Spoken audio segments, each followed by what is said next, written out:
introduction. ALYA. Okay, introduction. Personal hygiene means keeping our body clean to stay healthy. It helps us avoid diseases and feel confident.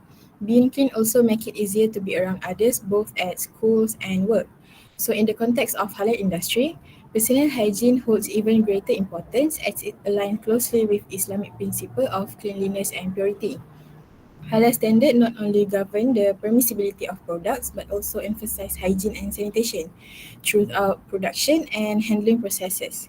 Individuals working in halal-related sectors such as food and beverage (F&B), cosmetics, and pharmaceutical must maintain high levels of personal hygiene to ensure that the products are free from contamination and meet religious and health-based criteria.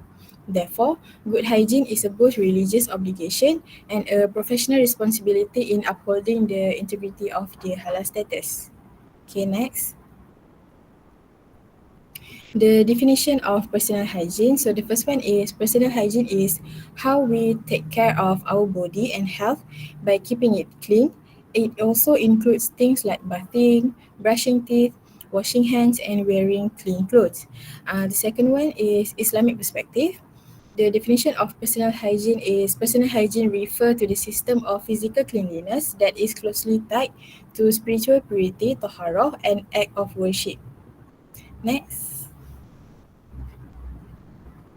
Okay, so objective and rationale of personal hygiene. The first one is objective. Personal hygiene is essential for maintaining health and preventing diseases by protecting the body from germs. It also helps build consistent habits that support both physical and mental well-being. Hygiene also strengthens public health by reducing the spread of illness in daily environment. It also prepares the body for worship, fulfilling important religious such as wudu and wusul in Islam. Overall, personal hygiene improves the quality of life by promoting a healthy, respectful, and spiritually fulfilling lifestyle. The second one is rationale of personal hygiene. So the first one is health protection. Health protection means that maintaining cleanliness, such as reduce pathogens or prevent infections. So the second one is religious significance in Islam. It means that cleanliness is half of faith and reflects spiritual readiness in Islam. The third one is moral and social responsibility, which means that good hygiene show respect for others and promotes a healthier society. The fourth one is essential in the halal industry, which means that it is ensure what is consumed lawful, which means halal, and wholesomeness, which is tayyib. The last one is global importance, which means that WHO states that hygiene is a key in preventing disease and promoting health worldwide. That's all from me. Next.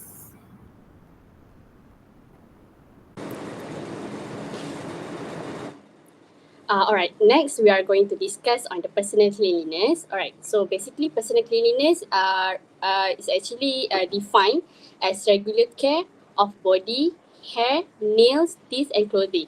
Alright, so the first point is wearing clean clothing. Okay, as stated in the Quran, Quran commands purification of garment. Outward cleanliness reflects inner discipline. Islam's emphasis on cleanliness much more compared to other societies.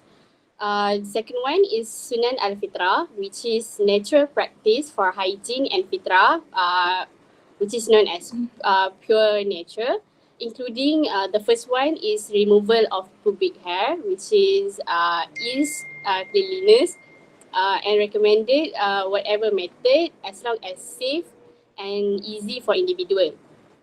For the second point, circumcision, which is obligatory for males at the age of puberty when solah and ablution become obligatory. So the third point, which is trimming moustache, which is ordered by the Prophet, stated in the hadith to leave the beard and trim the moustache. The fourth point, which is removing armpit hair, which is actually to prevent the odor and make cleanliness easier. And then the fifth point, which is cutting nails, should be done at least every 4 days to prevent dirt and germs, and then promote neatness and comply with the industry standards. So relevance in the industry. Why nails should not be long when preparing food is actually for the safety purpose, which could lead the spread of bacteria if we are not handling it well. Alright, so the third one is washing hand before eat.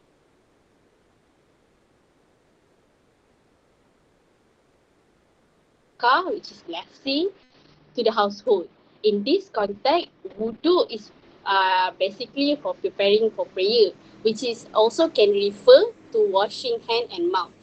It also could be recommended to maintain a high standard of personal hygiene, especially when it comes about food.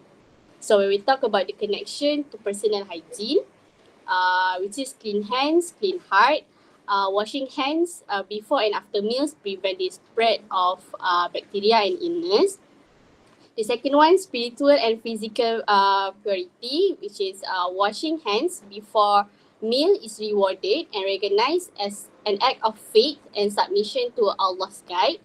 Uh, third, the third one is promoting a hygienic household, which is this practice to increase the goodness in the home. The last one is the second last one is promoting benefit in modern life industry hygiene. These protocols, hygiene protocols such as washing hands in the industry before handling food are considered as essential, while Islam introduced to it over 1,000 years ago.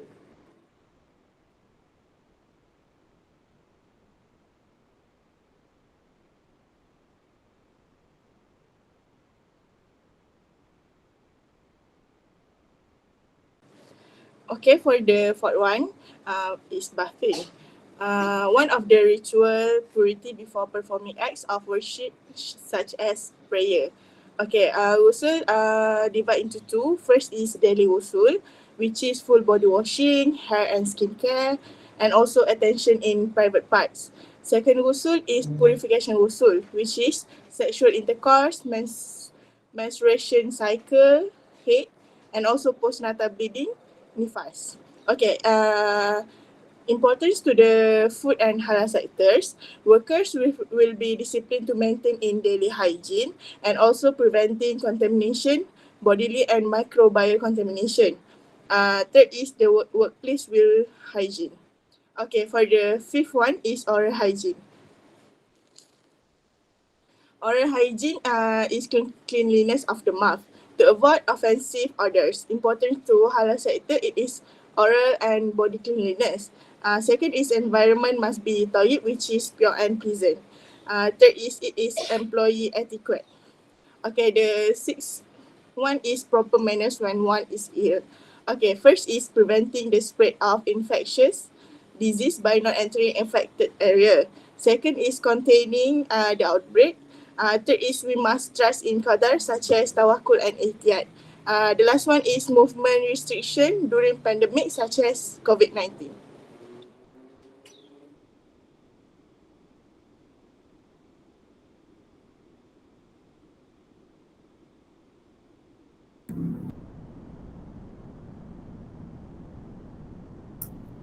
Please unmute your mic, please.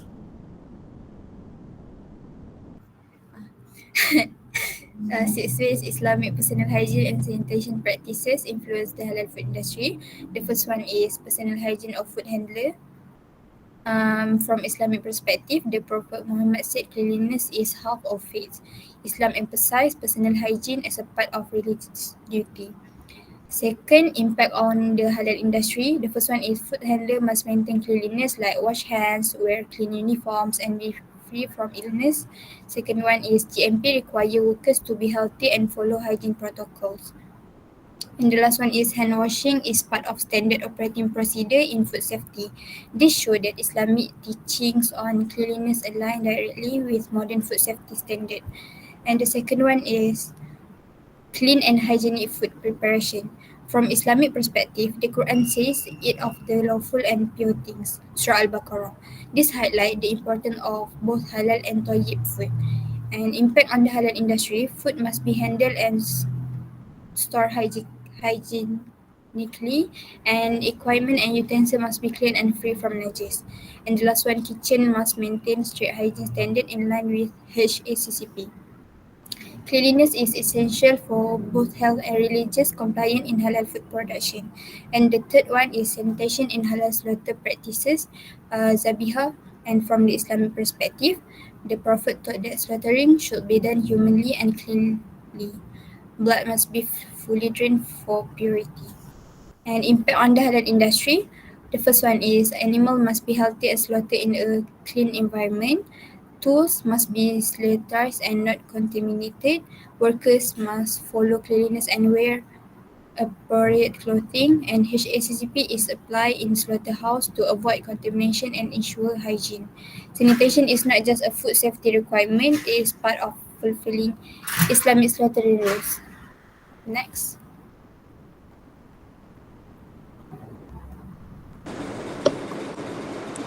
Okay, moving on to the next point.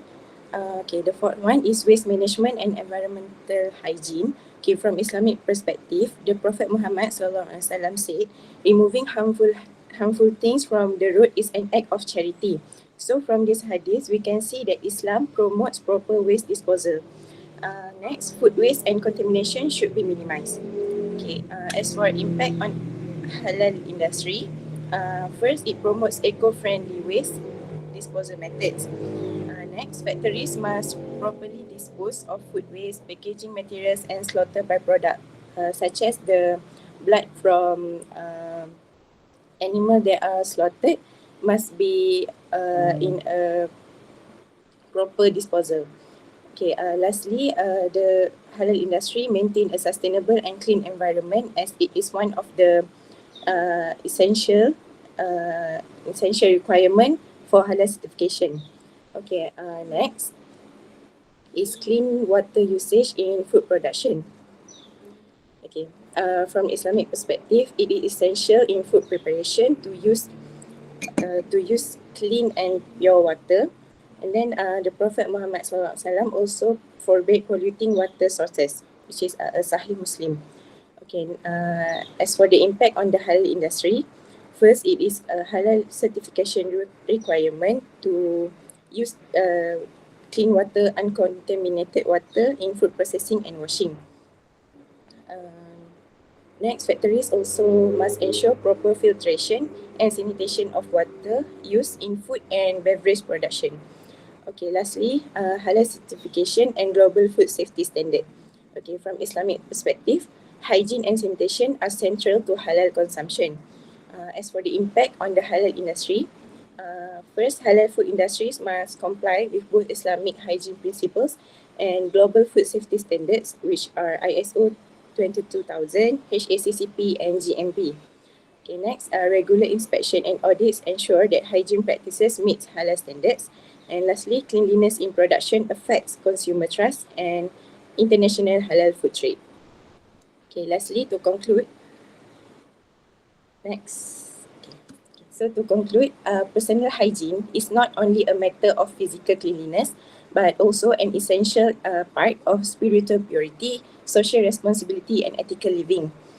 Practices that we do in daily life such as wudu, ghusl, ritual bath, maintaining oral and nail hygiene and wearing clean clothes are not only acts of cleanliness but also acts of worship and manifestation of faith. As for the halal food industry, Islamic hygiene principles provide strong foundation for maintaining food safety, consumer confidence and ethical standards. So in essence, Islam's approach to personal hygiene is holistic, which is to promote not just a clean body, but a clean heart, clean environment and a responsible society. So that's all from us. Thank you.